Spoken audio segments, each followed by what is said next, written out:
Last time we read about the pollination process. Pollination is the process of transfer of pollen grains from the anthers to the stigma, right? Today we will see after pollination what happens. After pollination, the next phenomena or the process that naturally takes place in plants is the fertilization. What happens in a flower? You see, this one is the stigma. This one is stigma, right? On this stigma, when these pollens come from where? From anthers, right? Anthers, do you remember the male part of the plant body in the flower? So when these pollen grains they come on this stigma, this process is pollination. After this, what happens? After this, these pollen grains they develop a pollen tube through this style of the flower. This is style of the flower. Through this style, this pollen tube reaches to the ovary.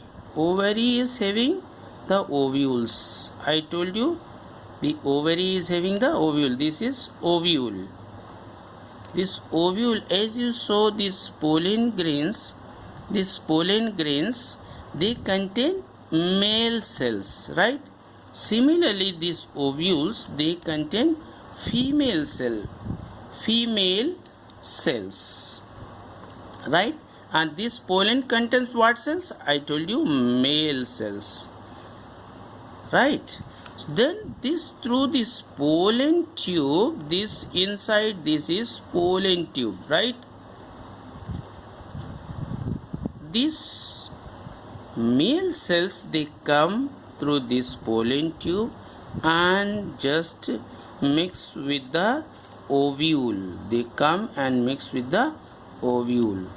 This union of ovule with the pollen cell is called fertilization. So ovule combines with pollen cell. Pollen cell is male cell, right? Do you follow? So the combination, as you do addition in mathematics, ovule combined with or added with or pollen cell added with ovule, they result what? Zygote. Up to this I told, and this full phenomena is called as fertilization, right? This is called fertilization, right?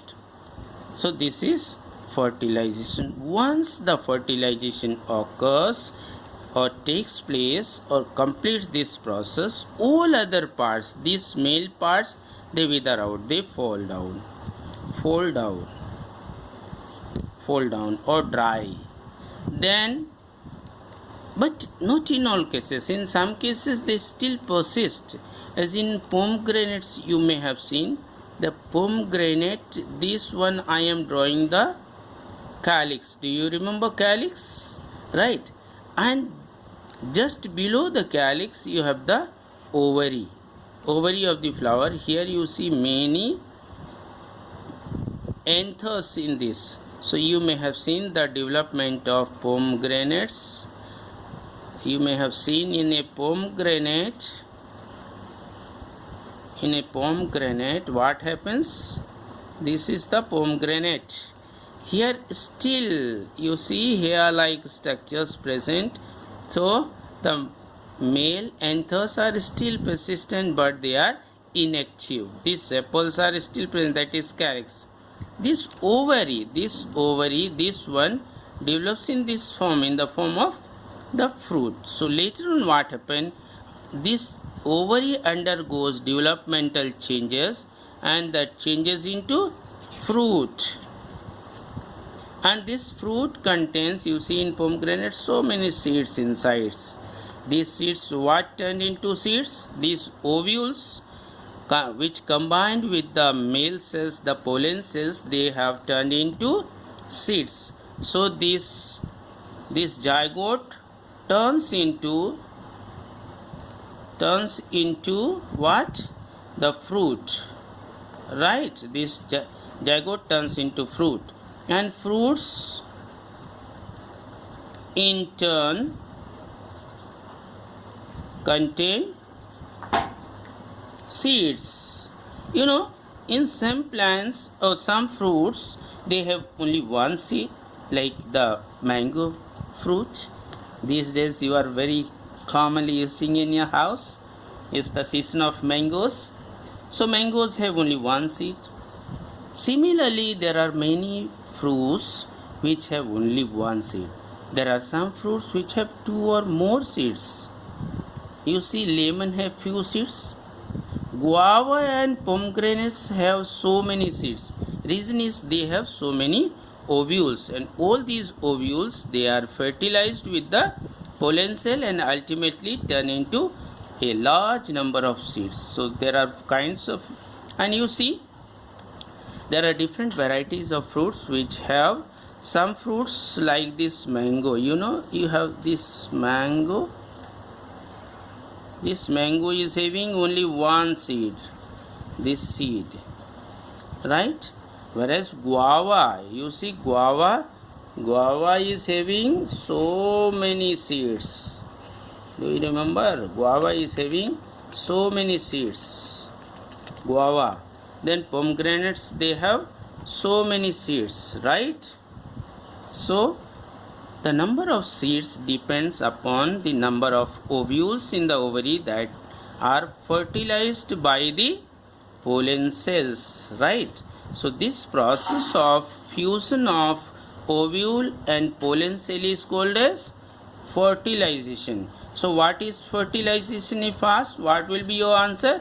Your answer will be the natural process of fusion meaning mixing of ovule cells in the ovary and the pollen cells. So pollen cells, they come from the pollen grains through the pollen tube and reach into this ovary of the flower, and this combined structure is called zygote, and this phenomena of combining or fusing of pollen cell with the ovule cell is known as fertilization. So what is fertilization? Again I am telling you, fertilization is the process of fusion or union of pollen cell and ovule cell. And next question, where does this process takes place? This process takes place inside the ovary of a flower, right? Do you follow? So that's why as this ovary changes into fruit, ovules, they change into seeds, and you know, these seeds, if sown in the soil, they turn into or they give rise to a new plant, that is called reproduction. So hence this flower is called the reproduction. Now you can easily justify why a flower is called the reproductive part of a plant body. The answer is because the flower is having a part called the ovary, and this ovary contains the ovules. Some have one ovule, some have many ovules, depends on the kind of plant, right? And these ovules, after the process of fertilization, you remember fertilization, the fusion of the fusion of pollen cell with the ovule cell in the ovary, and this after fertilization, this these ovules, they change into seeds, and this ovary changes into the fruit. As this fruit contains the seed, if these seeds are sown in the soil, they give rise to a new plant. They help in the process of reproduction. Hence, you can say a flower is the reproductive part of the plant body, right? So today you have read about fertilization, and what turns into seed? Its ovule turns into. Normal ovule will not change into seed. Remember, a fertilized ovule. What is fertilized ovule?